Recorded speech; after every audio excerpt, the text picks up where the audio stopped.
চব্বিশের এই দিনে ছাত্র আন্দোলনে প্রত্যক্ষ ভূমিকা রাখার দায়ে জামায়াত শিবির নিষিদ্ধ করে আওয়ামী লীগ সরকার। তৎকালীন প্রধানমন্ত্রী শেখ হাসিনার নেতৃত্বে ১৪ দলের বৈঠকে এমন সিদ্ধান্ত নেওয়া হয়। একই সাথে আন্দোলনকারীদের বিরুদ্ধে হত্যা সহ অন্যান্য মামলা দিয়ে কঠোর শাস্তি নিশ্চিতের কথা বলা হয়। কিন্তু রক্ষচক্ষুকে উপেক্ষা করে আন্দোলন চালিয়ে যায় ছাত্র জনতা। সেই উত্তাল দিনের কথা জানাচ্ছেন মিজান শাহজাহান। নির্দেশনা আছে, আজকে যদি আপনারা বের হন আমরা কিন্তু ডাইরেক্ট গুলি করব। আইন শৃঙ্খলা রক্ষাকারী বাহিনীর ব্যাপক দমনপীড়ন ও গণগ্রেপ্তারের মধ্যেও দেশের বিভিন্ন স্থানে শিক্ষার্থী ও সাধারণ মানুষ আবারও রাজপথে নেমে আসে। দেশ জুড়েই শুরু হয় বিক্ষোভ মিছিল। সরকার ঘোষিত রাষ্ট্রীয় শোক প্রত্যাখ্যান করে বৈষম্য বিরোধী ছাত্র আন্দোলন। মুখে লাল কাপড় বেঁধে ছবি তুলে সামাজিক যোগাযোগ মাধ্যমে প্রতিবাদের ব্যতিক্রমী কর্মসূচি দেয় তারা। সারা দেশে তা ব্যাপক আলোড়ন সৃষ্টি করে।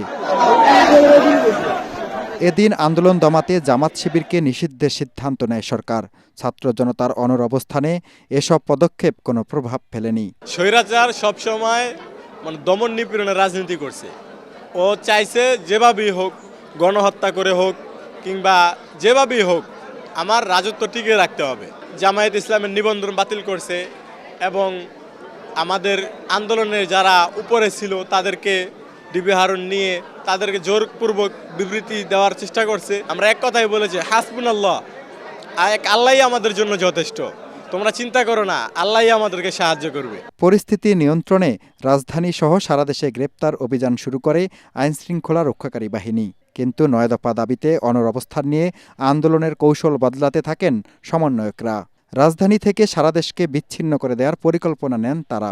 আমাদের যেই মূল মিশন ছিল, যেটা আমরা ফ্যাসিস্ট মুক্ত করে আমরা স্বাধীনতা অর্জন করে আমাদের যে টার্গেট ছিল ওটা পূরণ করে ঠিক আছে আমরা ঘরে ফিরবো। আমরা মাঠে যখন এসেছি, মাঠেই ছিলাম, মাঠে সর্বোচ্চটা দিয়েছি, সম্মুখ সারি থেকে লড়াই করেছি। আন্দোলনকারীরা জানান তাদের আত্মবিশ্বাস ছিল স্বৈরাচারী সরকারের পতন হবেই, তাই গুলির সামনে বুক পেতে দিতে সামান্য ভয় পাননি তারা। মিজান শাহজাহান, এটিএন বাংলা, ঢাকা।